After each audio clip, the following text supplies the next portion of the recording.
If you're still hesitant to adopt, there are an estimated 4,000 brick-and-mortar animal shelters in the United States alone, with around 50% of those being no-kill shelters. But the conditions of many breeding facilities, until you compare it against the estimated 6.3 million cats and dogs nothing short of horrific, U.S. animal shelters every year.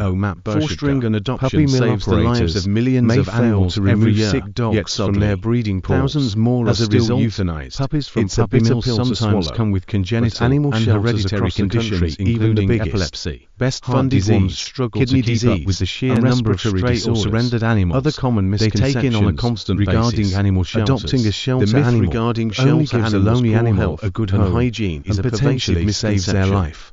But it also frees up shelter space. Here are a few of the common myths about shelter animals. However, and the facts behind them, you can't find specific breeds or ages of pets at shelters due to the notion that most shelter animals are old, shelter animals, or that they're all mutts, many of which is also inaccurate. If you are looking to adopt a dog, with the first full week of November, they have to turn to a breeder animal shelter to find exactly what they want. We wanted to make a case being so for animal shelters and their unwanted litters by taking on the biggest misconceptions we have every breed about them. If you felt reluctant about potentially adopting a shelter animal before now, director for the San Diego Humane Society, told Paradepis, the biggest misconception people we have about animal shelters puppies in our care on a single day, surrounding animal shelters and their French bulldogs. But the most prevalent misconception we've encountered is this: shelter animals are sick and many other desirable breeds, or otherwise unhealthy. Our advice is always to look at animals other sick and dirty rescue animals, not by breeds. Their facilities are set on a specific breed.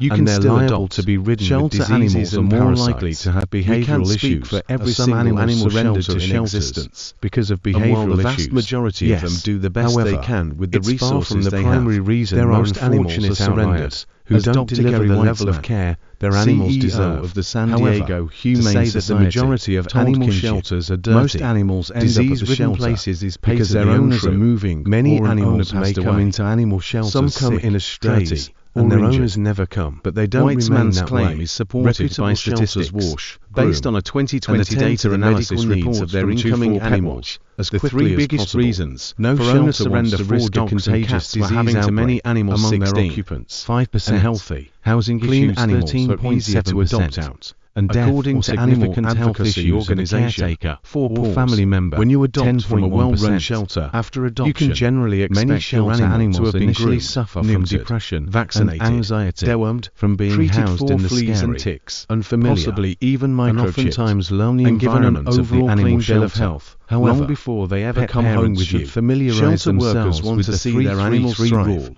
And more than that, aware that their they want to see them go to happy homes and support as of 2024. Acclimate to their new estimated 4,000 brick-and-mortar animals. And if you're still hesitant to adopt because you suspect shelter animals may be more likely to be sickly compared to pet store animals, guess again. Not only is this untrue, but the conditions of many breeding facilities or puppy mills which supply pet stores that sell dogs are nothing short of horrific, says ASPCA CEO Matt Burchardka. Puppy mill operators may fail to remove sick dogs from their breeding pools. As a result, puppies from puppy mills sometimes come with congenital and hereditary conditions including epilepsy, heart disease, kidney disease, and respiratory disorders. Other common misconceptions regarding animal shelters. The myth regarding shelter animals' poor health and hygiene is a pervasive misconception, but it's not the only one. Here are a few other common myths about shelter animals, and the facts behind them. You can't find specific breeds or ages of pets at shelters. The notion that most shelter animals are old, or that they're all mutts, is also inaccurate. If you are looking to adopt a dog, many people think they have to turn to a breeder to find exactly what they want. With shelters being so full, and with unwanted litters arriving at our doors every day, we have every breed, age, and size you can imagine. Nina Thompson, PR Director for the San Diego Humane Society, told Paradepis, in August, we had 188 puppies in our care on a single day, including Doodles, French Bulldogs, Shetzus, Yorkies, Pomeranians, Maltipoos, Malteses, and many other desirable breeds. Our advice is always to look at animals as individuals, not by breeds.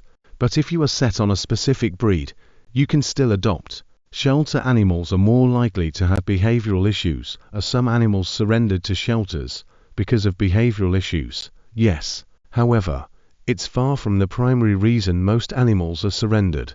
As Dr. Gary Weitzman, CEO of the San Diego Humane Society, told Kinship, most animals end up at the shelter because their owners are moving or an owner passed away. Some come in as strays and their owners never come. Weitzman's claim is supported by statistics. Based on a 2020 data analysis report from 24PetWatch, the 3 biggest reasons for owner surrender for dogs and cats were having too many animals 16.5%, housing issues 13.7%, and death or significant health issues of a caretaker or family member 10.1%. After adoption, many shelter animals initially suffer from depression and anxiety from being housed in the scary, unfamiliar, and oftentimes lonely environment of the animal shelter.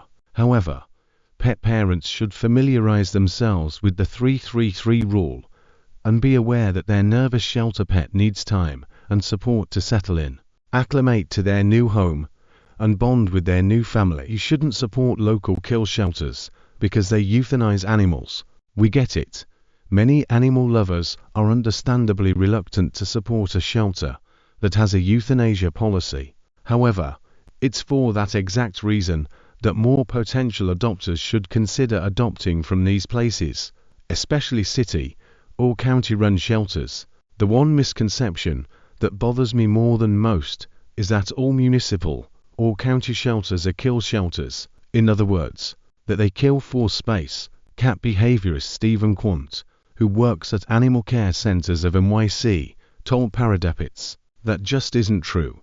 And while many shelters may be forced to do this due to lack of capacity, many do not, and no shelter wants to euthanize. As Quant explains, even the term kill shelter is outdated. The more accurate terms are open admission shelter, which are places that are required to take in every animal brought to them by law, and limited admission shelter, which are facilities that get to decide which animals to take. Open admission shelters have to work with limited funding and space from their local governments, and their hands are tied when they're legally forced to euthanize animals for space, according to Quant. If anything, animal adopters should consider adopting from open admission shelters to help alleviate their capacity burdens, while also lobbying for more funding and support for municipal, county shelters, so that they can help more animals without being forced to euthanize them. Support your local shelters this week. Without animal shelters and the thousands of workers and volunteers who make them run, millions more stray animals would be left with no resources and nowhere to go. Animal shelters can be saddening places, especially when animals go unadopted or are euthanized, but they're also places of compassion, kindness, and hope. I've encountered countless counts of selflessness within the walls of animal shelters. Amber Batiga, disaster relief expert at Embrace Pet Insurance, told Paradepits, shelter workers tirelessly care for, rehabilitate, and rehome vulnerable animals, transforming these shelters from mere holding spaces to beacons of hope. Witnessing the joy of an animal finding a forever home, being reunited with their family, to being displaced, is a powerful antidote to sorrow and the testament to the human capacity for kindness. With this week, November 3rd to 9th, being National Animal Shelter Appreciation Week, I challenge anyone reading this to do something in support of your local animal shelters. If you've been thinking about adopting or fostering an animal from one, maybe it's time to make that move. Perhaps you'd like to get hands-on by working or volunteering at a shelter near you, or donating money and supplies. Even if all you can do is spread the word about local shelter fundraisers and adoption events, that's still one way you being there for animal shelters, the people that serve them.